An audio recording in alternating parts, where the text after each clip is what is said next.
मुस्लिम league के लेख छप गए या फिर दोनों के बीच में कोई मिली भगत है, इस पर विस्तार से बात करेंगे हम लोग। लेकिन जिस तरीके से कई राज्यों में भारतीय जनता पार्टी की सरकारें बुरी तरीके से घिरी नजर आ रही हैं, वो एक बड़ा मुद्दा हो गया है। चाहे मध्य प्रदेश के इंदौर में जहरीला पानी पीकर मरने वाले लोग हों या फिर उत्तराखंड में अंकिता भंडारी के लिए न्याय की मांग कर रहे लोग हों, और दूसरी ओर जो लोग इस मामले का खुलासा कर रहे हैं उनके ऊपर गिरफ्तारी की तलवार लटकी है, उनके घरों पर नोटिस चस्पा किए जा रहे हैं।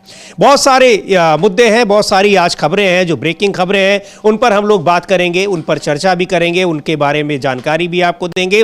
और लेकिन जो बहुत बड़ा मुद्दा आज का है वो ये है कि भारतीय जनता पार्टी और मुस्लिम लीग के बीच ये क्या कुछ चल रहा है। क्या केरल में चुनाव जीतने के लिए कुछ खास रणनीति तैयार कर रही है भारतीय जनता पार्टी, या फिर किसी गलती की वजह से हो गया है? पहले जानते हैं कि मामला क्या है कि और कैसे बीजेपी के जो जिसको मुखपत्र जिन अखबारों को कहा जाता है। मामला तो ये जो समझ में बीजेपी का समर्थक अखबार है और उसका नाम है जन्मभूमि। तो जन्मभूमि जो है उसका उत्तरी केरल के दो जिले कोझिकोड और कन्नूर, इसके संस्करणों में संपादकीय पन्ना पूरी तरह बदल गया और उस पन्ने पर मुख्य लेख जो था वो मुस्लिम लीग केरल और प्रमुख सैयद सादिक अली शिहाब थंगल का था, जिसमें उन्होंने साल 2025 की समीक्षा की थी। अब ये हुआ कैसे होगा, जो शंकाएं व्यक्त की जा रही हैं कि बहुत से अखबार समीर जी एक ही प्रेस में छपा करते हैं और वो प्लेट लगी होगी मुस्लिम लीग की और वो मुस्लिम लीग के अखबार की प्लेट जो है वो उतारना भूल गया होगा मशीन मैन। यानी एक ही प्रेस में मुस्लिम लीग और बीजेपी के अखबार छप रहे हैं। हाँ, वो तो छप रहे हैं। वो तो मुझे समीर जी याद पड़ रहा है कि ये जो मुस्लिम लीग का जो अखबार निकला करता था आज़ादी के आंदोलन से पहले, मतलब देश के बंटवारे से पहले, बल्ली मारान या पुरानी दिल्ली में कहीं पे था, मुझे ध्यान पड़ रहा है, शायद RS गोयल थे, उन्होंने एक किताब लिखी थी, उसमें उन्होंने जिक्र किया था कि उसको RSS ने खरीदा। तो ये तो खैर इनके रिश्ते पुराने हैं, इसमें कोई बात नहीं है। इस तरह के बहुत सारे सवाल पहले भी उठते रहते हैं। जिन्ना की मज़ार पे हो ही आए थे अपने अडवाणी जी, जसवंत सिंह ने बाकायदा किताब भी लिख दी थी और उन्हें सेकुलर होने का प्रमाण पत्र भी जारी कर दिया था। मोदी जी के गुरु जो हैं अडवाणी जी ने, उन्होंने, कि मोदी जी अडवाणी जी के शिष्य हैं, ये बताते भी हैं उनके शिष्य हैं, उन्होंने कर दिया। लेकिन यहाँ जो मामला है समीर जी, ये जन्मभूमि और चंद्रिका जो है, ये कई, अब ये जो इंडियन एक्सप्रेस उसने अपनी एक रिपोर्ट में बताया भी है कि ये मानवीय चूक थी, कोई राजनीतिक चाल नहीं बल्कि मानवीय चूक थी, क्योंकि जन्मभूमि और चंद्रिका समेत कई समाचार पत्रों की प्लेट्स जो हैं एक ही प्राइवेट सेंटर पर तैयार की जाती हैं। तो अब ये एक ही प्राइवेट सेंटर पर अगर तैयार की जाती हैं तो ये भी है कि भाई कि दोनों को रसोई से, एक ही रसोई से खाना आता है। लेकिन एक ये भी तो बात है कि अगर वो मानवीय भूल हुई, छप गई होगी, तो छपने के बाद भी तो देखा तो जाता ही होगा ना। बात असली यही है, बात असली यही है कि छपने के बाद आपने जो है संपादकीय टीम ने उसकी पहली कॉपी तो देखी जाती है ना। भले ही जो है 200-250 कॉपियां बर्बाद हो जाती हैं दोबारा से मशीन चलाने में, लेकिन जो छप के आता है वो देखा जाता है। प्लेट का जो, इतना ही नहीं समझिए, प्लेट से पहले उसके बाद उसका छोटा प्रिंट निकाला जाता है, वो छोटा प्रिंट देखा जाता है। तो आखिर कैसे जो था वो छोटा प्रिंट निकला, वो भी बाईपास हो गया और फिर अखबार छप गया और सेंटर्स में पहुंच भी गया, बच भी गया जी। तो तब तक आपने नहीं देखा। तो ये अब या तो ये कि जो वहां बैठे हुए लोग हैं उन्होंने कहा कि भाई ठीक है, बात तो एक ही है, चाहे बीजेपी की बात है चाहे मुस्लिम लीग की बात है, या तो ये है फिर तो बीजेपी और मुस्लिम लीग की बात एक ही है, ये समझ के जो था वो। और इसको लेकर सीपीएम ने काफी तंज भी किया है, सीपीएम ने बहुत ज्यादा तंज किया है इसको लेकर समीर जी। तो ये समझा जा सकता है कि ये किस तरीके से ये सामने आया, और सीपीएम ने जो उसको लेकर बहुत ज्यादा गर्व कहा कि भाजपा मुस्लिम लीग का जो है ये गुप्त गठबंधन हो गया है, ये सीपीआईएम ने ये कहा है। अब वो चाहे मानवीय भूल हो, लेकिन मानवीय भूल के बाद भी वो वहां पर जिम्मेदार लोगों के हाथ में वो कॉपियां जाती हैं अखबारों की, और वहां भी अगर किसी ने नहीं देखा, और ये भी अमलेदु जी बहुत महत्वपूर्ण बात है कि ऐसा नहीं किसी छोटे से एक जगह पर कोने में कहीं कोई एक खबर छप गई हो, बाकायदा संपादकीय पन्ना तो सबसे महत्वपूर्ण होता है। और समीर जी, अखबार की जो वैचारिकी है, अखबार की लाइन क्या, उसको संपादकीय पन्ना ही तय करता है। जी हाँ। तो उस संपादकीय पन्ने को भी अगर आप नहीं देख रहे हैं और आप जो बीजेपी के मुखपत्र होने का दावा करते हैं, या आप एक तरह से कहा जाए बीजेपी का आप जो है सबसे ज़्यादा समर्थक होने का दावा करते हैं और आपका चला जाए तो समझ में नहीं आता। तो ये है समीर जी बिल्कुल। तो इसको लेकर निश्चित तौर पर सीपीआईएम जो वहां पर लेफ्ट डेमोक्रेटिक फ्रंट है, यानी जो सत्तारूढ़ पार्टी है, उसने जमकर निशाना साधा है कि बीजेपी और मुस्लिम लीग के बीच यहाँ पर एक आघोषित कोई गठबंधन है या उनके बीच की जो जुगलबंदी है वो दिखाई पड़ रही है। अब ये है या नहीं है, लेकिन ये मानवीय भूल के स्तर से ऊपर जाकर ये गलती हुई है, और उस गलती को अगर नहीं पकड़ा गया है तो फिर ऐसा क्यों है? क्या जानबूझकर बीजेपी का जो मुखपत्र है वो उसको छापने वाले लोग चाह रहे थे कि ये संपादकीय यहाँ पर छपे, ये वहाँ उनके आर्टिकल यहाँ पर छपे, या फिर गलती हुई? चूंकि उसको लेकर अभी कोई प्रतिक्रिया भी नहीं आई, कोई स्पष्टीकरण भी नहीं आया, मुझे लगता है अमलेंदु जी, उन अखबारों की ओर से। हाँ, हमने अभी तक तो नहीं देखा समीर जी, खास तौर से कि अगर इस तरीके का कोई स्पष्टीकरण आया हो या बताया गया हो कि ये तकनीकी भूल हो गई। इंडियन एक्सप्रेस ने जरूर कहा है अपनी, लेकिन उसकी वो अपनी रिपोर्ट है कि ये तकनीकी खामी है, और चूंकि तकनीक खामी इसलिए कि भाई एक ही जगह सब पेपर्स तैयार होते हैं, तो ये उनका अपना कहना हो सकता है कि उनका एक ही जगह तैयार होते हैं। लेकिन अगर एक ही जगह तैयार होते हैं तो इस तो सवाल ये भी उठता है कि भाई एक ही जगह तैयार क्यों होते हैं दोनों के, पहली चीज़ ये। और दूसरी, अगर एक ही जगह तैयार होते भी हैं तो फिर आपने उसको फाइनल डिस्ट्रीब्यूशन से पहले आपने उसको देखा क्यों नहीं? तो ये सवाल तो उठेंगे, तो बिल्कुल ये सवाल उठेंगे, और ये सवाल उठ रहे हैं, वहां पूछा भी जा रहा है। और पिछले दिनों जिस तरह से निकाय चुनाव में तिरुवनंतपुरम में जीत हासिल हुई है भारतीय जनता पार्टी को, तो काफी उत्साहित दिखाई पड़ रही है। प्रधानमंत्री नरेंद्र मोदी भी वहां के जो स्थानीय नेता हैं उनको काफी प्रोत्साहित कर रहे हैं। लेकिन ये क्या कुछ हो रहा है? और कहा भी है कि वहां पर नई ऊर्जा के साथ बीजेपी लगेगी। हालांकि बहुत ज्यादा प्रभाव नहीं है, तिरुवनंतपुरम में जीत भले हासिल हो गई है, उसके पीछे भी दूसरे कारण बताए जा रहे हैं, पर वहां बीजेपी उत्साहित दिखाई पड़ रही है। लेकिन ये क्या मुस्लिम लीग के साथ कोई उनका अघोषित समझौता है? बहुत सारे राजनीतिक दलों के साथ बीजेपी के अघोषित समझौते की बातें की जाती हैं, बीजेपी की बी पार्टियां बताई जाती हैं, तो क्या केरल में उसी भूमिका में मुस्लिम लीग नजर आ रही है बीजेपी के लिए? हाँ, हो सकता है उस भूमिका में नजर आ रही हो समीर जी कि उनके लिए काम करते हों। और हालांकि हम लोगों ने देखा है कि बिहार में किस तरीके से काम किया गया और राज्यों में किस तरीके से काम किया गया, तो ये आता है। और जैसा मैंने पहले भी कहा कि भाई संबंध तो पुराने हैं दोनों के, मतलब मुस्लिम लीग के और बीजेपी के जो फोर फादर्स आप कह सकते हैं, उनको वैचारिक तौर पे जो है उनके संबंध पुराने हैं। श्यामा प्रसाद मुखर्जी तो फजलुल हक मंत्रिमंडल में उप मुख्यमंत्री भी थे और अंग्रेजों को सलाह दे रहे थे कि भारत छोड़ो आंदोलन को किस तरीके से कुचला जा सकता है। तो ये पुरानी बातें सब आती हैं और ये बार बार सामने निकल कर आ जाती हैं, लेकिन ये समझा जा सकता है कि ठीक ठाक जो है इसमें बीजेपी की कान खिंचाई हो गई है। भले ही वो मानवीय चूक हो या कोई सी भी चूक हो, लेकिन जो दुरभिसंधि कही जाती है वो एक बार सामने आ गई। जी बिल्कुल, और रणनीतिक स्तर पर बीजेपी एक तरीके से वहां केरल में घिरी है। ये वो अखबार है जिसमें है वो, और मलयालम में वो भाषा में, उसमें मुस्लिम लीग के लेख छपे हुए हैं, जो वहां पर उनकी पार्टी के नेताओं के जो संपादकीय है वो उनके अपने आर्टिकल छपे हुए हैं। तो इसको लेकर निश्चित तौर पर घिरी हुई है। लेकिन यहां बीजेपी की सरकारें, केरल में तो बीजेपी की सरकार नहीं है और सरकार से बहुत दूर भी है, वहां उतना प्रभाव भी उसका नहीं है, और उसी प्रभाव को बढ़ाने की कोशिश में है। अब वो जानबूझकर ये भूल की गई है या फिर ये भूल हो गई है, ये देखा जाएगा जब उधर से या तो बीजेपी की तरफ से या उस अखबार की तरफ से कोई स्पष्टीकरण इसको लेकर आता है। लेकिन अभी तो निश्चित तौर पर वो घिरी रहेगी और सीपीआईएम जमकर हमलावर है इस समय कि मुस्लिम लीग के साथ बीजेपी का एक अघोषित समझौता है, जो ये दिखाई पड़ रहा है। खैर, जहां बीजेपी की सरकारें हैं जबरदस्त तरीके से घिरी हुई है। इंदौर में जिस तरह से वहां गंदा पानी पीकर, कहा इंदौर देश के सबसे साफ शहरों में गिना जाता है भी, कई बार वो सर्वश्रेष्ठ सबसे साफ शहर के रूप में उसको पुरस्कार मिल चुके हैं, लेकिन वहां गंदा पानी पीकर लोगों की जान जा रही है। और वहां पर जो शहरी विकास मंत्री हैं कैलाश विजयवर्गीय, किस तरीके से सवाल पूछने पर भड़क गए थे और एक तरीके से अशोभनीय भाषा शब्दों का इस्तेमाल करने लगे थे। वो वीडियो भी वायरल हो रहा है, लेकिन उसको लेकर अब पूरी सरकार पर ये सवाल उठ रहे हैं कि आखिर जब इंदौर जैसे जो वहाँ का सबसे महत्वपूर्ण शहर है, राजधानी भोपाल से भी ज़्यादा वहाँ ये हाल है, तो पूरे मध्य प्रदेश का क्या होगा?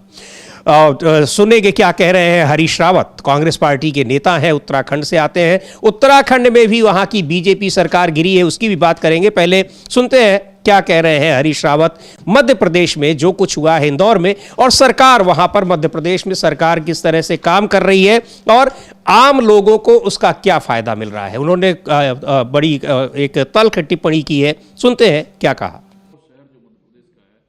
कई बार अवार्ड मिला अच्छे शहर के लिए, साफ सफाई के लिए वगैरह वगैरह, लेकिन वहाँ खराब पानी पीने से जो आंकड़े आ रहे हैं उसके हिसाब से 6 लोगों की जान जा चुकी है और कई लोग अस्पताल में भर्ती हैं।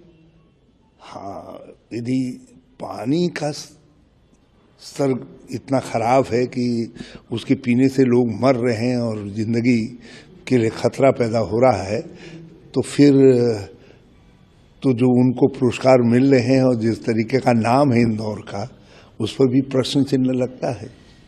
और ये चिंता का विषय है। राज्य सरकार को इस पर गंभीरता से देखना चाहिए, और यदि इंदौर नगर निगम उसको ठीक कर सकता है तो नगर निगम काम वो उसको सुधारे पेयजल की स्थिति को, क्योंकि ये एक प्रकार से इंदौर के अच्छे नाम पर एक प्रश्न चिन्ह लगेगा। मंत्री हैं, करती हैं और कोई भी खतरे से बाहर नहीं है, लेकिन वो कोशिश कर रहे हैं कि लोगों की जान बचाई जा सके। तो इतने बड़े पैमाने पर लोग बीमार हो रहे हैं। पानी जो रोज का काम है, उस पानी में इतनी गिरावट थी कि लोगों की जान जा रही है। और जब इंदौर में है तो मध्य प्रदेश में और जगह क्या स्थिति होगी, ये और विचारणीय प्रश्न है। और बल्कि विजय वर्गीय जी को केवल इंदौर की चिंता नहीं करनी चाहिए, वो पूरे मध्य प्रदेश की चिंता करनी चाहिए। और वहाँ के पेयजल का फिर से सर्वेक्षण होना चाहिए, फिर से उसका मापन होना चाहिए कि हेल्थ के लिए कहीं ऐसा तो नहीं है कि सब जगह जो मानक हैं इस तरीके की लापरवाही बरती जा रही हो। जब इंदौर में ऐसा हो सकता है तो फिर भोपाल में, उज्जैन में, दूसरे शहरों में। तो ये जब इंदौर में ये हाल है तो फिर दूसरे शहरों क्या होगा। और कैलाश विजयवर्गीय वहीं के विधायक हैं, उसी इलाके के भगीरथपुरा में जहां ये घटना हुई है, और राज्य के शहरी विकास मंत्री भी हैं, उनके अंडर में ये सारी चीज़ें आती हैं। उनसे इस्तीफा भी मांगा जा रहा है, कांग्रेस पार्टी ने उनसे इस्तीफा भी मांगा है। इस्तीफे तो ऐसे नहीं होते हैं, लेकिन आखिर कोई तो जिम्मेदार भी होगा। किस तरह की जिम्मेदारी उन्होंने निभाई कि सवाल पूछने वाले रिपोर्टर के साथ क्या कुछ किया उन्होंने, वो भी हम दिखाएंगे। लेकिन अमलेंदु जी, भारतीय जनता पार्टी के भीतर से भी इसके खिलाफ आवाजें उठने लगी हैं। हाँ, बीजेपी से भी इसके खिलाफ आवाजें उठने लगी हैं समीर जी। और सबसे बड़ी बात यह है कि कोई छोटा मोटा नहीं, बल्कि जो है इस तरीके कहा जाए कि बड़े नेता जो हैं वो खुलकर बोल रहे हैं। तो बीजेपी के अंदर क्या चल रहा है ये भी समझ में आ सकता है कि इतने बड़े मसले पर अब अंदर से भी आवाजें लगी हैं। चूंकि कल जिस तरीके से फोकट के सवाल और घंटा कह दिया कैलाश विजयवर्गीय ने, उसको लेकर फिर ये मामला बीजेपी के खिलाफ और ज्यादा बन गया। तो अब ये चाहे आप समझिए कि बीजेपी की तरफ से डैमेज कंट्रोल किया जा रहा है, या ये कि जनता का दबाव साफ देखने को मिल रहा है कि कैलाश विजयवर्गीय जैसा इतना सीनियर मंत्री जो है वो 12 लोगों की जान चली जाए उस पर कहते फोकट का सवाल कर रहे हैं, और घंटा हो गया उस तरीके कहते। मध्य प्रदेश की ही पूर्व मुख्यमंत्री रही हैं और भारतीय जनता पार्टी की बड़ी नेता रही हैं। मोदी जी से एक समय में बहुत बड़ी नेता थी, राम जन्मभूमि आंदोलन में बहुत उनका योगदान रहा है। उमा भारती, उन्होंने इसको लेकर समीर जी बहुत सख्त टिप्पणी की है। उमा भारती ने, उन्होंने सोशल मीडिया एक्स पर अभी थोड़ी देर पहले ही जो है एक लिखा है, ये भी आप कह सकते हो, उनका कहना साफ तौर पर वो दिखाते हैं। एक बार इस वीडियो को भी देखा जाए जो स्क्रीन पर चल रहा है, जो कैलाश विजयवर्गीय कितने संवेदनहीन दिखाई पड़ रहे हैं और किस तरह से उनका जो एक व्यवहार है सवाल पूछे जाने पर, इसको क्या कहा जाएगा। हालांकि उसको लेकर वो जबरदस्त ट्रोल हुए हैं और अब सीधे सीधे उनकी अपनी पार्टी के भीतर उनके खिलाफ आवाजें उठ रही हैं। बहरहाल ये देखते हैं इस वीडियो में किस तरह से उन्होंने, जब इस पर सवाल पूछा गया, उनका जवाब क्या था, जवाब देने का तरीका क्या था, वो देखते हैं। बहुत सारे लोगों को अभी तक जो रिफंड की बात कही गई थी वो भी नहीं मिला कैलाश जी, और पीने के पानी की ठीक से व्यवस्था। छोड़ो यार, तुम फोकट प्रश्न मत पूछो। नहीं, फोकट नहीं, ये तो मैं तो वहाँ होकर आया हूँ। क्या क्या क्या घंटा हो गया है तुम बात। कैलाश जी बात ठीक से कीजिए, नहीं शब्दों का चयन ठीक करिए। कैलाश जी आप ढंग से बात नहीं कर रहे हैं। नहीं, आप ये क्या शब्द होता है कि घंटा घंटा क्या शब्द होता है।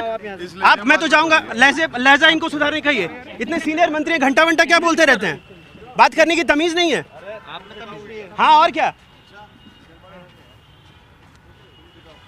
तुम मत किया, ठीक है। तो क्या घंटा बोलेंगे, सवाल कर रहे हैं ना हम, वो जवाब दे रहे हैं, आपको क्या हो रहा है। वो हमारे लीडर है, तो घंटा बोलेंगे मुझे, वो हमारे लीडर तो है। क्या करेंगे, हमारे 10 लोग मर गए, हम पूछे नहीं सवाल, कुछ भी बोलोगे कि हमारे क्या पूछा है, बोले हमने गाली दी है क्या, जाओ अपना काम करो। अमलेंदु जी, ये है, ये सवाल वो जवाब क्या दे रहे हैं और उनके जो समर्थक हैं वो क्या कह रहे हैं, ये दिखाई पड़ रहा है कि आप सवाल भी नहीं पूछ सकते। जनता मर रही है वहां पर, गंदा पानी, आप लोगों को साफ पानी नहीं दे सकते हैं, उसको पीने से लोग मर रहे हैं। ये स्थितियां तो एक बहुत जो वैसे देश हैं वहां भी नहीं होती होगी कि लोग पानी पीकर मर रहे हो, और आप जवाब दे रहे हैं कि ये फोकट का सवाल है और रिपोर्टर्स को किस तरीके से धमकाया जा रहा है। उन्हीं के समर्थक, हाँ बिल्कुल उन्हीं के समर्थक रिपोर्टर्स को धमका रहे हैं समीर जी। और और ये समर्थक जो धमका रहे हैं ये खुद बीजेपी के पार्षद बताए जा रहे हैं, कमल वाघेला वहीं के भगीरथपुरा के। और इनका भी बयान जो मीडिया में तैर रहा है, ये कह रहे हैं कि 3 साल से कह रहे थे कि भाई ये दिक्कतें और किसी ने सुना नहीं। कैलाश विजयवर्गीय के बहुत नजदीकी हैं और अगर 3 साल से सिस्टम नहीं सुन रहा तो कैसी सरकार चल रही है, ये साफ तौर पे समझा जा सकता है। जी बिल्कुल, चारों तरफ उन्हीं की सरकार है, जितने इंजन सरकार में है वो सारे उन्हीं के अपने, सारे इंजन उन्हीं के पास में है। और ये इंजन आपस में टकरा रहे हैं क्या? Double engine, triple engine, 4 engine जो है ये आपस में ही झगड़ा कर रहे हैं, एक दूसरे के ऊपर चले जा रहे हैं। क्योंकि कहा यह जा रहा है कि विजयवर्गीय जो हैं वो खुद मुख्यमंत्री बनना चाहते थे, उनको मुख्यमंत्री नहीं बनने दिया गया, मोदी शाह ने नहीं बनने दिया और पर्ची निकाल के डॉक्टर मोहन यादव को निकाल दिया। तो अब ये आपस में संघर्ष भी चल रहा है। तो अब ये कितना संघर्ष कहाँ तक है पता नहीं, क्या है ये मामला, इसके पीछे असली क्या है। लेकिन ये एक चीज तो समझ में आ रही है और वो ये साफ समझ में आ रही है कि अगर ये सिस्टम की नाकामी है तो सिस्टम है किसका? सिस्टम बनाया हुआ मोदी जी का है, बीजेपी का है। तो मोदी जी का और बीजेपी का सिस्टम, अगर ये इनके आरोप सही हैं कमल वाघेला के जो वहां के पार्षद हैं कि 3 साल से शिकायत करते हैं, इसका मतलब 3 साल से गंदा पानी आ रहा है। अगर ये कह रहे हैं कि 3 साल से शिकायत करते थे, इनकी बात ही सच मान ली जाए जो कि मीडिया में इनकी बयान आया है। हमारे पास इनका बयान नहीं है कि मीडिया में बयान है। तो अगर ये 3 साल से ये शिकायत कर रहे थे और कोई नहीं सुन रहा था तो ये किसकी कमी है? आप कैलाश विजयवर्गीय के क्षेत्र से आते हैं तो आपने कैलाश विजयवर्गीय से नहीं कहा, तो क्या कैलाश विजयवर्गीय के क्षेत्र में गड़बड़ियां हो इसके लिए मध्य प्रदेश की सरकार कुछ काम कर रही थी क्या?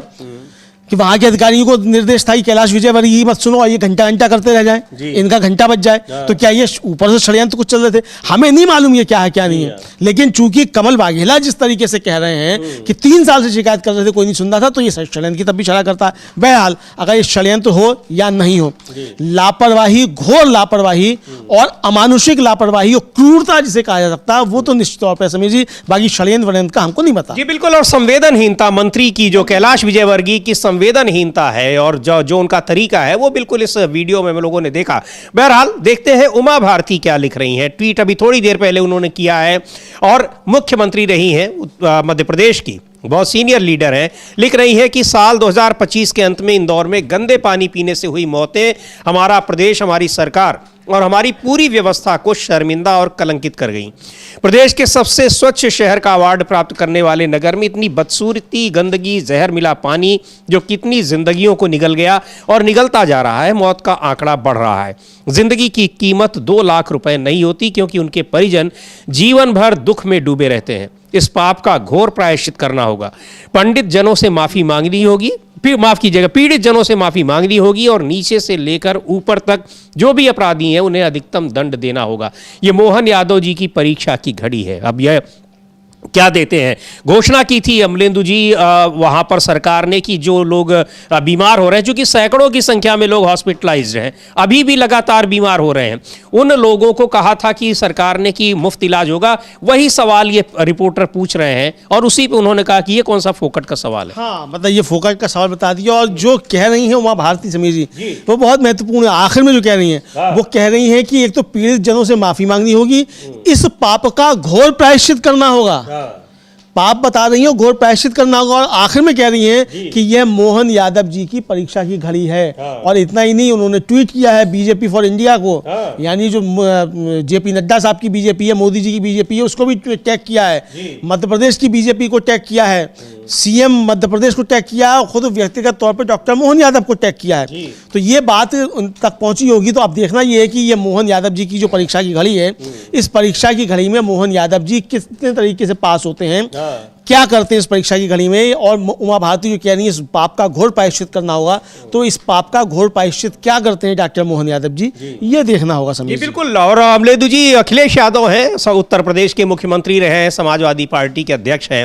वो कह रहे हैं कि ये बीजेपी की सरकार गंगा और यमुना के पानी को भी पीने लायक बता देती है और कोई पानी अगर पी ले तो बीमार पड़ जाए और यही स्थितियां आएंगी। तो ये क्या कुछ करते हैं, सुनते हैं हम लोग अखिलेश यादव को भी। लेकिन मध्य प्रदेश की सरकार जबरदस्त तरीके से घिरी हुई है और सरकार के भीतर जो उठापटक चल रही है वो भी इस घटना के बाद साफ दिखाई पड़ रही है। अब सीधे सीधे घेर रही है, अब चाहे अपनी ही सरकार को उमा भारती, और इस मुद्दे और किस तरीके से ये घोर पाप है, इतने कठोर शब्दों का वो इस्तेमाल कर रही हैं।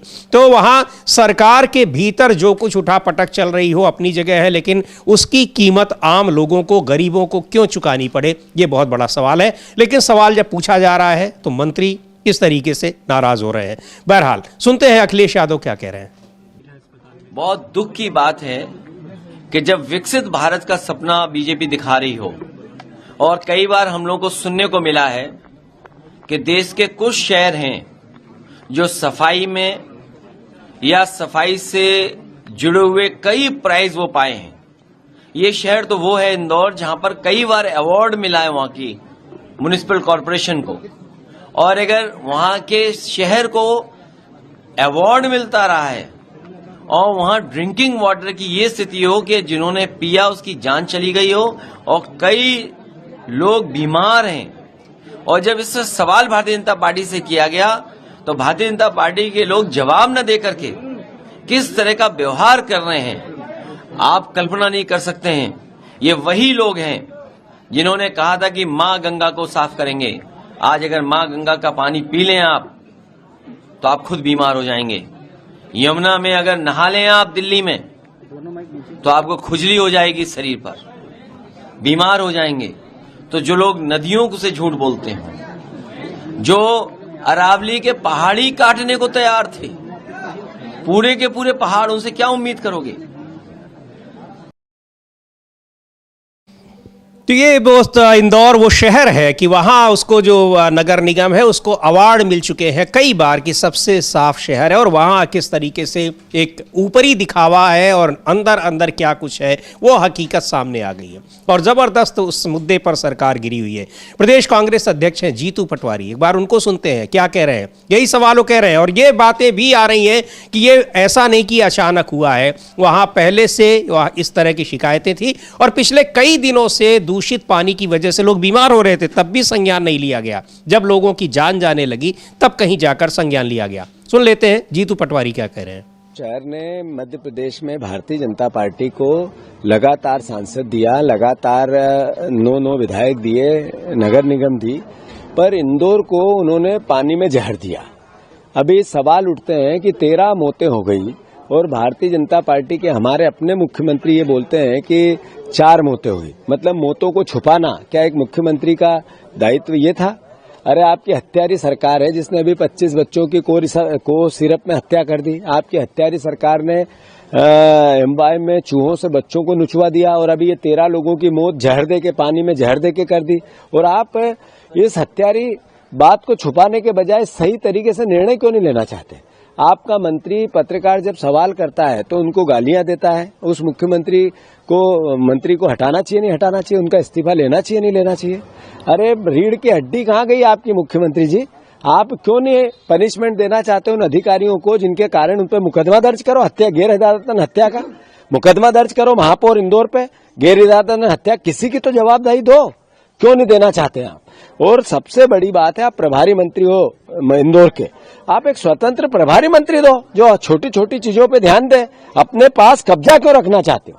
तो ये लगातार भारतीय जनता पार्टी की हठधर्मिता, अहंकार के कारण ये मौतें हो रही है। मैं मानता हूं हमने एक कमेटी गठित की है, 2 नगरीय प्रशासन मंत्री के नेतृत्व में पूरी जांच हो रही है। जो दोषी होगी उसके खिलाफ एक्शन लेंगे, पार्टी अपना दायित्व निभाएगी। पर हम आस करते हैं कि जिन मौत हुई उनको 1-1 करोड़ का मुआवजा मिले।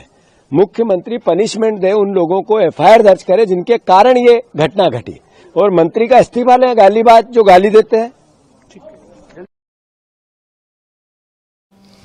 तो मंत्री का इस्तीफा, अब मोहन यादव हैं मुख्यमंत्री, लेकिन वो मंत्री का इस्तीफा ले सकते हैं कि नहीं ले सकते हैं? इतने वरिष्ठ मंत्री हैं और एक समय में वही सबसे बड़े दावेदार थे। लेकिन जो घटना हुई है, ये इसकी जिम्मेदारी कौन लेगा? जिम्मेदार तो कोई न कोई है। इस्तीफा दे ना दे, इस्तीफा तो नैतिकता के आधार पर दिया जाता है। नैतिकता कितनी है वो दिखा दी उन्होंने कैलाश विजयवर्गीय ने। हाँ बिल्कुल, नैतिकता दिखा दी कैलाश विजयवर्गीय ने। कितनी नैतिकता है समीर जी, और ये नैतिकता जो है ये तो सामने आ गई। अब नैतिकता के आधार पर इस्तीफे वैसे भी नहीं होते हैं, तो कैलाश विजयवर्गीय इस्तीफा क्यों दे रहे भाई? अगर नैतिकता के आधार पर इस्तीफे होते तो जाने किस किस के इस्तीफे हुए होते। पहलगाम पे तमाम इस्तीफे हो गए होते, लेकिन हुआ किसी का इस्तीफा क्या? नहीं हुआ। कैलाश विजयवर्गीय कहेंगे भाई अमित शाह नहीं, क्यों नहीं दे रहे? अमित शाह क्यों नहीं दे रहे हैं? तो ये है। लेकिन समीर जी, इंदौर में पानी की व्यवस्था क्या है, इसको लेकर इंडियन यूथ कांग्रेस जो है, मतलब यूथ कांग्रेस का संगठन है, उसने एक वीडियो जारी किया समीर जी, और एक ट्वीट किया है। उसको हम वीडियो भी देखेंगे, ट्वीट भी देखेंगे, दोनों चीज देखेंगे हम। और उसमें जो क्या लिख रहा है, पहले तो आप ये बता दीजिए मुझे। बिल्कुल, इसमें जो कि इंडियन यूथ कांग्रेस का कि इंदौर जिस शहर को स्मार्ट सिटी कहा जाता है, वहां लोगों को पीने के लिए ऐसा पानी मिल रहा है जो पीने लायक ही नहीं। ये प्रशासनिक नाकामी नहीं, ये जनता की जान से सीधा खेल है। देख लेते हैं इस वीडियो में कैसे, किस तरह से वहां पानी मुहैया कराया जा रहा है। इस वीडियो में क्या दिखाया गया है।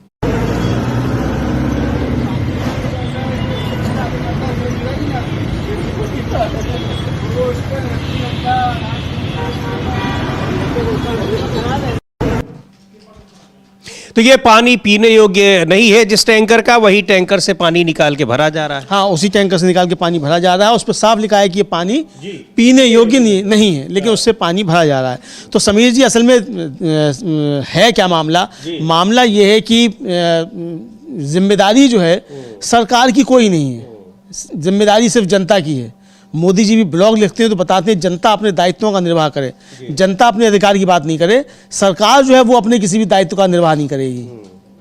तो ये दायित्व विहीन सरकार जो है, ये बहुत अच्छी मौज आ रही है डबल ट्रिपल इंजन सरकारों में, कि सरकार की कोई जिम्मेदारी ही नहीं है और मंत्री कह देगा फोकट के सवाल में घंटा। ये है। बिल्कुल, अब जिम्मेदारी नहीं है और उसको किस तरीके सवाल पूछे जाने पर जवाब क्या देंगे, जवाब देने का जो तरीका होता है बिल्कुल सीधे सीधे कहा जाए तो वो गुंडागर्दी जैसा। और वहां गुंडागर्दी कर ही रहे हैं रिपोर्टर के साथ मंत्री के अपने लोग। मंत्री खुद भी अभद्र भाषा का इस्तेमाल कर रहे हैं। इसको लेकर संजय राउत ने टिप्पणी की और ये कहा, बीजेपी के सभी नेताओं के लिए ये बात कही है कि बीजेपी कैसी पार्टी है, वो भी सुनाएंगे। लेकिन इंदौर की घटना को लेकर बीएसपी की नेता मायावती ने भी ट्वीट किया है और लिख रही हैं कि मध्य प्रदेश राज्य के इंदौर शहर में दूषित पानी पीने से अनेक निर्दोष नागरिकों की मौत तथा अन्य लोगों के बीमार हो जाने की अति दुखद एवं चौंकाने वाली खबर काफी चर्चा में है तथा ऐसी सरकारी गैर जिम्मेदारी और उदासीनता को लेकर लोगों में स्थानीय स्तर पर ही नहीं बल्कि पूरे देश भर में व्यापक आक्रोश भी है। लंबा ट्वीट है और बाद में लिखती हैं कि उन्होंने केंद्र सरकार को भी इसमें घेरा है और कहा है कि केंद्र सरकार को भी इसका उचित संज्ञान लेकर प्रभावी कार्रवाई जरूर करनी चाहिए ताकि देश के किसी अन्य राज्य में ऐसी दर्दनाक घटनाएं न होने पाए। तो ये इस दूषित पानी यानी सरकार की जिम्मेदारी, वो साफ पानी साफ हवा तक नहीं दे पा रही है। कितनी एक हैरान करने वाली बात है अमलेंदु जी। दिल्ली एनसीआर में पिछले 2 महीने से लोग स्वच्छ हवा में सांस लेने को तरस रहे हैं। बिल्कुल, स्वच्छ हवा में क्या, स्वस्थ में तो कभी नहीं ले पाते, जहरीली लेने हवा में सांस लेने को मजबूर है वो। और जहरीली ऐसी वैसी नहीं समीर जी, भयंकर जहरीली। मतलब दिल्ली तो गैस चैम्बर बना दिया है इस सरकार ने जी, और किसी की कोई जिम्मेदारी नहीं है।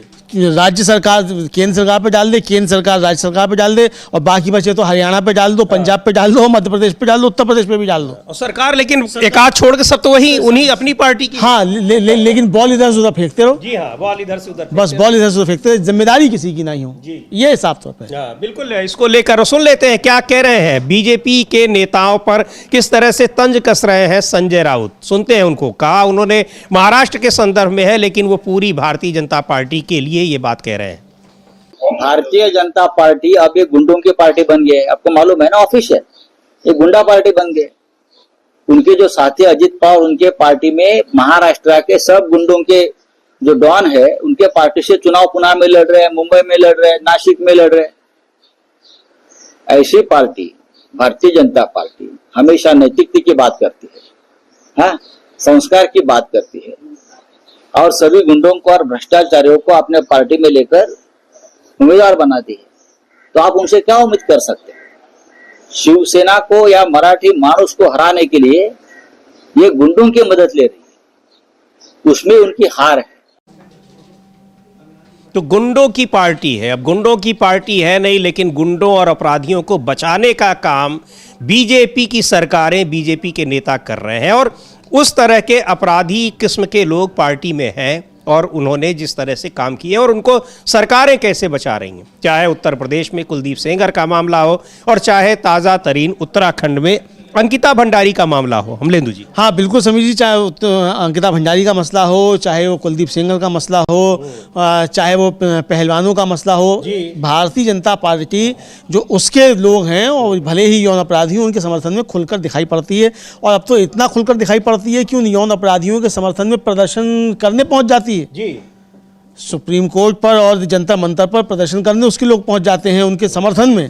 तो इतना आगे तक बढ़ चुके हैं, आप ये देखिए, मतलब कि कितना, मतलब कोई भय रहा ही नहीं। और एक महिला ने तो यहाँ तक टिप्पणी कर दी थी जब पहलवानों वाला मसला हो रहा था कि भाई हम मतलब उनको तरफ क्यों देखेगा जी, मतलब इतने सुंदर सुंदर लोग जब, तो इस तरीके की टिप्पणियां जब आने लग जाएं समझ लीजिए, तो आप समझ लीजिए कि कितनी गिरावट जो है वो आ चुकी है। तो ये गिरावट का प्रदर्शन जो है बार बार होता रहता है जी। तो बिल्कुल ये सारी चीजें किस तरह से दिखा रही हैं कि क्या कुछ हो रहा है, बीजेपी कैसे अपराधी किस्म के लोगों का समर्थन कर रही है और कैसे उनको बचाने की कोशिश कर रही है। लेकिन अभी अमलेंदु जी, जिनका हम लोग पार्षद का जिक्र कर रहे थे इंदौर के, उनका बयान भी आया है और जो ये कह रहे थे कि पिछले 3 साल से शिकायतें की जा रही हैं, उनको भी सुन लेते हैं। हालांकि रिपोर्टर को जब धमका रहे थे कैलाश विजयवर्गीय, तो वो उससे ज्यादा आगे थे वो धमकाने में। लेकिन खैर सुन लेते हैं पहले वो कह क्या रहे हैं। पानी से मौत और बीमार हुए उसके बाद, एक तो जिस दिन घटना हुई थी उसके बाद हम लगातार नर्मदा का भी सप्लाई कर रहे हैं और उसमें हम लोगों को अनाउंसमेंट कर रहे हैं सुबह 5 बजे से कि ये जो पानी सप्लाई हो रहा है इसको बॉईल करके पिए। तो लगातार लोग उपयोग कर भी रहे हैं, उसके बाद कम भी हुआ। साथ साथ ऐसा लोगों में थोड़ा बहुत डर भी है, भय भी रहा कि नर्मदा से के पानी से कहीं न कहीं उनको संकोच हो रहा था। तो हमने दूसरी टंकी से 50 टैंकर बुला के जगह जगह हम सप्लाई करवा रहे हैं, उसके माध्यम से जनता की व्यवस्था कर रहे हैं। और अभी आज सुखद है कि मरीज भी कम है, डेथ भी नहीं हुई, भगवान की कृपा भी है। और हमारे लगातार स्वास्थ्य विभाग के आशा कार्यकर्ता, आंगनबाड़ी कार्यकर्ता घर घर सर्वे कर रही, सैंपल ले रही। लोगों को अब भी भरोसा नहीं है, लोग अभी भी बाजार से खरीद के निश्चित रूप से अभी समय लगेगा इसमें, मुझे लगता है कि भरोसा लौटते लौटते, क्योंकि श्योर नहीं अभी भी कि किस कारण से हुआ। यहाँ का इंफ्रास्ट्रक्चर किस तरह से बना हुआ है, किस तरह से ड्रेनेज लाइन है, किस तरह से नर्मदा की पाइपलाइन है, एक पत्र भी आपका वायरल हो रहा है। मेरा पत्र है, मैंने शिकायत करी थी और मुझे 3 साल पहले यहाँ पर जब मैं पार्षद चुना गया तो चुनाव में विषय था हमारा मुख्य रूप से कि हम जीतेंगे और इंफ्रास्ट्रक्चर पूरा बदलेंगे, क्योंकि उस समय जगह जगह ड्रेनेज की लाइन, नर्मदा की लाइन टूटी फूटी थी। और वही पत्र मैंने 3 साल पहले भी दिया था। और क्या मांग करी थी आपने? मैंने मांग करी थी शुरू से ही कि पूरा इंफ्रास्ट्रक्चर बदलना पड़ेगा, इसलिए थोड़ा थोड़ा करके हमारे क्षेत्र का विकास किया जाए, इंफ्रास्ट्रक्चर बदला जाए, सड़कें, नर्मदा की लाइन बदल जाए, ड्रेनेज लाइन बदले जाए। और महापौर जी के सहयोग से और कैबिनेट मंत्री कैलाश विजयवर्गीय जी की सहयोग के कारण से 60% क्षेत्रों में हमने वो इंफ्रास्ट्रक्चर 100% बदला।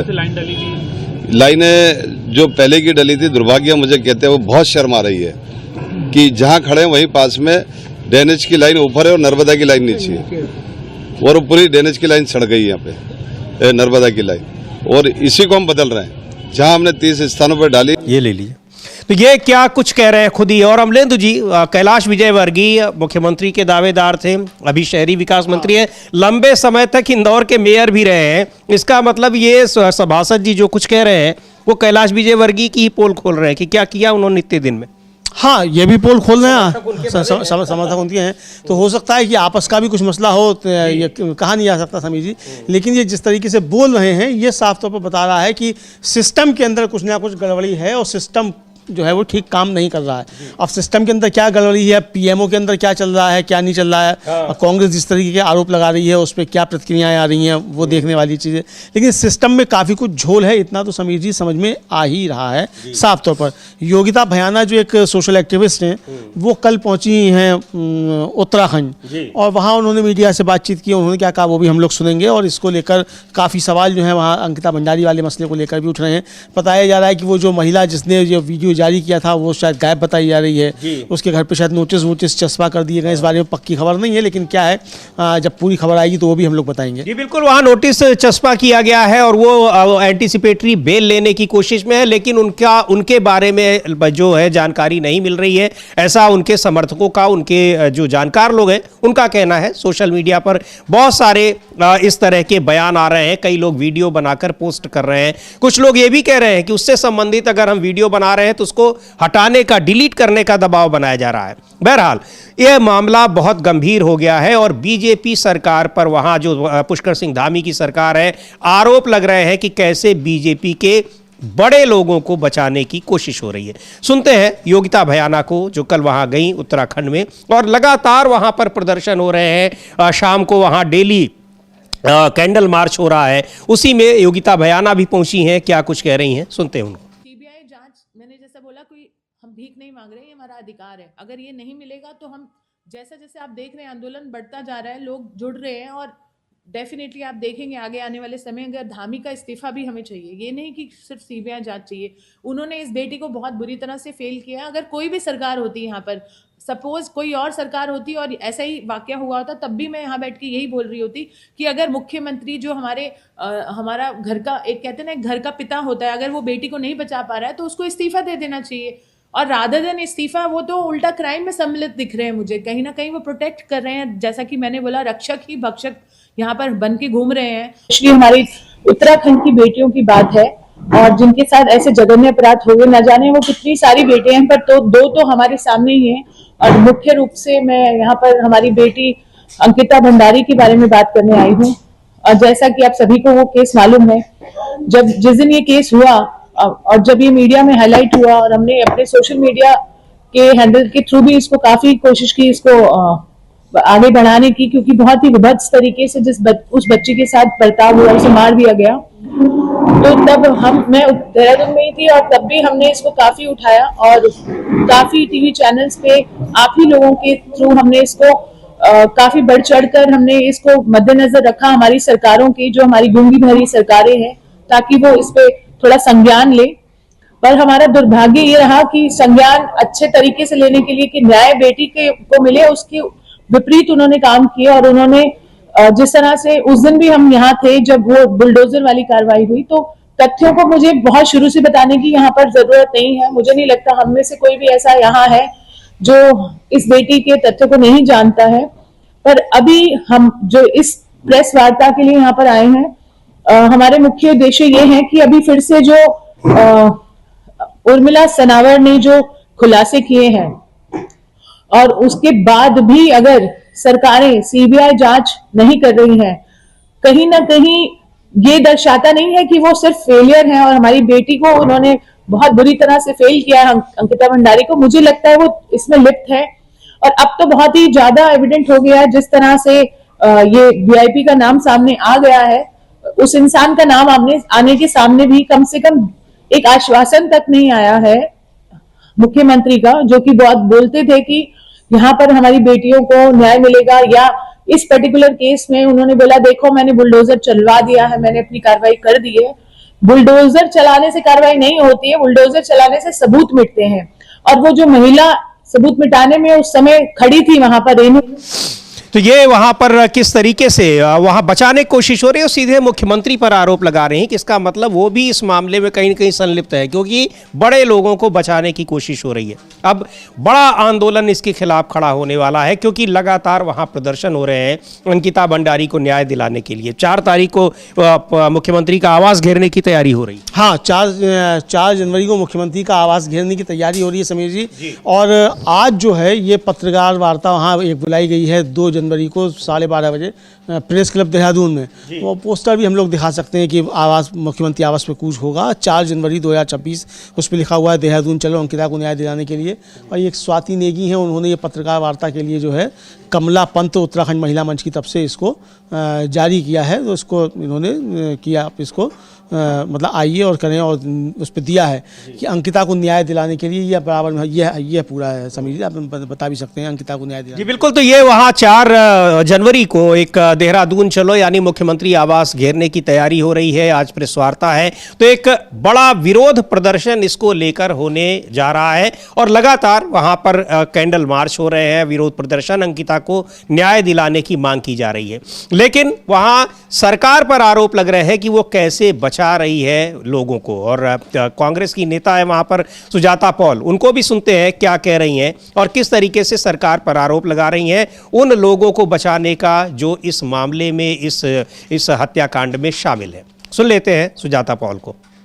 उत्तराखंड के मुख्यमंत्री पुष्कर सिंह धामी जी, आपसे सवाल है, ये जो एसआईटी बनाई गई है उर्मिला राठौर से पूछताछ करने के लिए, इसका मकसद क्या है? सवाल जो पूछे जाएंगे वो आपसे पूछे जाएंगे क्योंकि आपने अवरोध पैदा किया था अंकिता भंडारी के न्याय के मामले में, जब आपके ऑफिशियल हैंडल से ट्वीट आया था कि आपने बुलडोजर चलाया, जब आपके भाड़े के टट्टू निर्दलीय विधायक ने इसी बात को आपसे कहा था एक ट्वीट के माध्यम से, और साथ में गट्टू बट्टू की सरकार जरूर चल रही है मगर गट्टू को बचाने की कोशिश अब क्यों करी जा रही है, सवाल ये उठता है। ये जो एसआईटी बनाई है उर्मिला सनावर से पूछताछ करने के लिए, इस पर आते हैं। क्या उर्मिला सनावर से पूछताछ करना जरूरी है या दुष्यंत गौतम को बुलाना, जिसको गट्टू कहा जा रहा है, जिसका नाम आया है? मगर आज आपसे पूछना है कि इस एसआईटी का मकसद क्या है। मुझे पता है कि सुरेश राठौर के घर पे नोटिस चस्पा किया गया और उर्मिला सनावर के घर पर, लेकिन मामले कौन से हैं जिसमें पूछताछ करी जा रही है? क्या कोई एसआईटी की जांच हो रही है उस ऑडियो को लेकर जो उर्मिला सनावर के पास है, या दूसरे मुकदमों के बहाने से आप उन ऑडियो तक पहुंचने की कोशिश कर रहे हैं? मतलब ऑडियो आपके पास आएगा और उसका सत्यानाश हो जाएगा और बात खत्म। तो सवाल उठता है कि एसआईटी किस लिए? तो लोगों को भी जानना है, आप भी बता दीजिए। जो पुराने मामले सुरेश राठौर और उनकी बेटी दीपिका राठौर वगैरह के द्वारा किए गए उर्मिला राठौर के ऊपर, जिन मामलों में वो पेश नहीं हुई, क्या ये उन मामलों में कार्रवाई करने के लिए करी जा रही है? क्या बहाने से उन मामलों में जो आईटी एक्ट के तहत हैं या डेफेमेशन के दायरे में आते होंगे, उनमें इनको पकड़कर इनको डराने धमकाने की कोशिश है? सवाल ये उठता है कि एक कोई केस तो सहारनपुर में भी रजिस्टर हुआ था डकैती का, जो उर्मिला सनावर के घर में बताया जा रहा है हुई थी। तो अब क्या ये जरूरी नहीं कि पुलिस आके जनता को बताए कि इस एसआईटी का ऑब्जेक्टिव क्या है? ऑब्जेक्टिव क्या अंकिता भंडारी के केस में तथ्यों को जुटाने का है? अगर ऐसा है तो गट्टू को क्या अब तक कोई नोटिस भेजा गया, यानी कि दुष्यंत गौतम जी को? वो आप बता नहीं रहे हैं और आप मामले को इधर उधर करने की कोशिश कर रहे हैं। मुख्यमंत्री पुष्कर सिंह धामी जी, ज्यादा होशियारी काम नहीं आती। जनता को इतना भी बेवकूफ ना समझो कि वो सवाल नहीं पूछेगी। इस वक्त उर्मिला राठौर गायब है। उर्मिला राठौर कहाँ है क्या आपको तो पता नहीं, लेकिन गट्टू कहाँ है ये तो पता है। तो कम से कम ये बताइए कि गट्टू से पूछताछ कब होगी, अगर सचमुच में अंकिता भंडारी वाले मामले में एसआईटी बनाई गई है और उर्मिला राठौर के पुराने केसेस को लेकर ये नहीं बनी। तो ये सीधे तौर पर सवाल पूछ रही हैं सरकार से, और वहाँ ये भी बहुत गंभीर मसला है अमलेंदु जी कि जिसने आप ये इस मामले का खुलासा किया, आप उसको ढूंढ रहे हैं, आप उसको परेशान कर रहे हैं, लेकिन जिस पर आरोप लगे हुए हैं पहले भी लगे थे, ऐसा नहीं था। एक बड़े नेता की बात आ रही है, देखिए उस मामले को कैसे दबा दिया गया, 3 लोगों को सजा मिली, उसमें अदालत में मामला पहुंचा, लेकिन बड़े लोगों को तब भी कैसे बचाया गया, और अब तो सीधे सीधे नाम आ रहे हैं। वही कह रही है सुजाता पॉल कि आप उनको बुलाकर एसआईटी नहीं पूछ पा रही है, और बीजेपी के भीतर अब कैसे हंगामा मचा हुआ है कि वहां इस्तीफों की झड़ी लग गई है, कई इस्तीफे वहां पर होने लगे हैं, और बीजेपी की विजया बड़थवाल वहां की बड़ी नेता हैं, कई बार की विधायक हैं, मंत्री रह चुकी हैं, लंबा चौड़ा पत्र उन्होंने लिखा है और कहा है कि पार्टी की बदनामी हो रही है, इसमें सीबीआई जांच इसकी कराई जाए। हाँ बिल्कुल, इसकी सीबीआई जांच कराई जाए, ये उन्होंने मांग की। और इसी तरीके से भारतीय जनता युवा मोर्चा उत्तराखंड के मंत्री हैं ऋषिकेश के, अंकित बहुखंडी, उन्होंने इसको लेकर जो है पार्टी से त्यागपत्र दे दिया है। तो उन्होंने भी त्यागपत्र दिया, तो वहाँ बीजेपी के अंदर ही अब इस तरीके से झड़ी लग रही है इस्तीफों की। लेकिन ये कार्यकर्ता इस्तीफा देते रहते हैं, लेकिन चूंकि आदरणीय राजनाथ सिंह जी बता चुके हैं कि ये एनडीए है, यूपीए नहीं है, तो इसलिए यहाँ इस्तीफे नहीं होते हैं। तो किसी का भी इस्तीफा इसमें नहीं होगा, तो लोगों को इस्तीफे की मांग नहीं करनी चाहिए। जिम्मेदार लोगों के नहीं होंगे, बाकी पार्टी के लोग छोड़ना चाहे पार्टी छोड़ते रहे। अब कल भगत राम कोठारी ने छोड़ दी, पूर्व मंत्री रह चुके, छोड़ दिए। और कई नेताओं की बातें हो रही हैं, कई महिला नेताओं की चर्चाएं हैं कि वो भी इस्तीफा देने वाले हैं। हाँ, तो वो देते ना इस्तीफा, लेकिन जिनका इस्तीफा मांगा जा रहा है वो नहीं देंगे जी। और यही बात वो जो उर्मिला सनावर ने उन्होंने जो वीडियो जारी किया है उसमें, तो उसमें जो उनके पतिदेव हैं वो कहते हुए यही सुने जा रहे हैं कि पार्टी जो है वो बचा लेती है ऐसे लोगों को और बाद में धीमे से पद से हटा देती है, ये कहते सुने जा रहे हैं। हम उस वीडियो की पुष्टि नहीं कर सकते, लेकिन जो वायरल हो रहा है उसमें यही कहते हुए सुना जा रहा है। सवाल ये कि अगर ये वायरल है तो इस पर जो सुजाता पॉल पूछ रही हैं कि भाई उसको बाद में ढूंढ लेना, जिसका उसमें नाम आया उससे बुला के तो पूछताछ कर लो, लेकिन वो पूछताछ नहीं हो रही है। लेकिन इसी के साथ साथ समीर जी, उत्तराखंड में एक और घटना हुई और हरियाणा में भी इस तरह की घटना हुई। जो कश्मीर से आते हैं लोग शॉल वगैरह बेचने के लिए, उनके ऊपर हमले लगातार बढ़ते जा रहे हैं। पिछले दिनों लखनऊ में घटना हुई थी, वो सूखा मेवा जो बेचते हैं वो थे, उनका तो सड़क पर सब फेंक दिया गया, उनके साथ काफ़ी दुर्व्यवहार किया गया। इसको लेकर फारूक अब्दुल्ला जो जम्मू कश्मीर नेशनल कॉन्फ्रेंस के अध्यक्ष भी हैं और पूर्व केंद्रीय मंत्री भी हैं और जम्मू कश्मीर के मुख्यमंत्री भी रह चुके हैं, उन्होंने बहुत सख्त बयान दिया। उन्होंने कहा कि कुछ लोग देश में हिटलर का शासन लाना चाहते हैं, लेकिन हिटलर को भी अपनी खुद जान लेनी पड़ी थी, ऐसे लोगों को भी हश्र उनका वही होगा। हम लोग सुन सकते हैं क्या है, और उसके बाद फिर वहाँ के जो ऊधम सिंह नगर के एसएसपी हैं उनकी बाइट है, वो भी हम लोग सुनेंगे। लेकिन अमलेंदु जी, क्या कुछ हो रहा है उत्तराखंड में? आप देखिए उधर एंजल चकमा को किस तरह से मारा गया, वो पूरा उत्तर पूर्व जो है उबल रहा है, वहाँ के छात्र जो है तमाम प्रदर्शन कर रहे हैं। इधर यहाँ कश्मीरी लोगों के साथ हो रहा है, उधर वहाँ पर स्थानीय लोगों के साथ किस तरह से हो रहा है, महिलाओं पर अपराध और बीजेपी के नेताओं को बचाया जा रहा है। इतने मोर्चों पर सरकार गिरी हुई है, लेकिन किरण रिजिजू कहते हैं कि ये सारी चीजें जो है कानून व्यवस्था का मामला नहीं है। हाँ, किरण रिजिजू कहते हैं कानून व्यवस्था का मामला नहीं है, लेकिन इसको बहुत क्या कलंक बताते हैं। जी हाँ। लेकिन ये कलंक जो है कानून व्यवस्था के अंतर्गत नहीं आता है, क्योंकि कानून व्यवस्था के अंतर्गत नहीं आता है, क्योंकि वहाँ डबल इंजन की सरकार है, तो इसलिए कानून का नहीं आता। संदेश खाली होता, अभी देखिए बीजेपी कैसे कूद रही होती। जी हाँ, बिल्कुल। संदेश खाली के नाम पे कैसे कूद रही थी बीजेपी। अब किसी लॉकेट चटर्जी, किसी क्या डोला सेन गांगुली, किसी का कोई बयान नहीं आ रहा है। वो रेखा शर्मा बहुत बोलती थी, उनका भी कोई बयान नहीं आ रहा है अंकिता भंडारी के मसले को लेकर, किसी का कोई बयान नहीं आ रहा इस तरह की घटनाओं को लेकर। बिल्कुल। और क्या सुन लेते हैं क्या कह रहे हैं फारूक अब्दुल्ला इस जो पूरे मामले में कश्मीरी जो लोग हैं उनके साथ जो कुछ हुआ है उत्तराखंड में उसे लेकर। ये हमारी किस्मत है, कुछ लोग हैं जिनका मकसद ही कुछ और है, वो हिटलर की उन चीज़ों में चल रहे हैं, चाहते हैं कि हिटलर का निज़ाम यहाँ पे शुरू हो। हिटलर गायब हो गया, खुद अपने आप को गोली मार दी, इंशाल्लाह वहाँ नाज़ीज़म ख़त्म हो गया। यहाँ भी आएगा वक्त जब ये जो कट्टरपंथी हैं ये ख़त्म हो जाएंगे। नहीं, पहले से ट्रांसलेटेड है, आपको पता ही नहीं है क्योंकि आप बहुत यंग हैं। कॉन्स्टिट्यूशन काफ़ी साल से कश्मीरी में ट्रांसलेट हुआ है। तो ये किस तरीके से उसको उस घटना की निंदा कर रहे हैं, और कई जगह हुआ है ऐसा, जो बताया भी अमलेंदु जी ने अभी कि जगह जगह कश्मीरी लोगों के साथ के ये अभद्रता की घटनाएं होती रहती हैं। उधर उत्तराखंड में ये कश्मीरी लोगों के साथ हो रहा है, उत्तर पूर्व के लोगों के साथ हो रहा है, और अंकिता भंडारी को लेकर वहाँ सवाल बीजेपी के नेताओं पर उठ रहे हैं, सरकार पर उठ रहे हैं, क्या कुछ कर रही है सरकार। लेकिन कश्मीरी लोगों की घटना पर जो फारूक अब्दुल्ला बात कर रहे थे, उस पर ऊधम सिंह नगर के एसपी का बयान आया है, सुन लेते हैं क्या कह रहे हैं।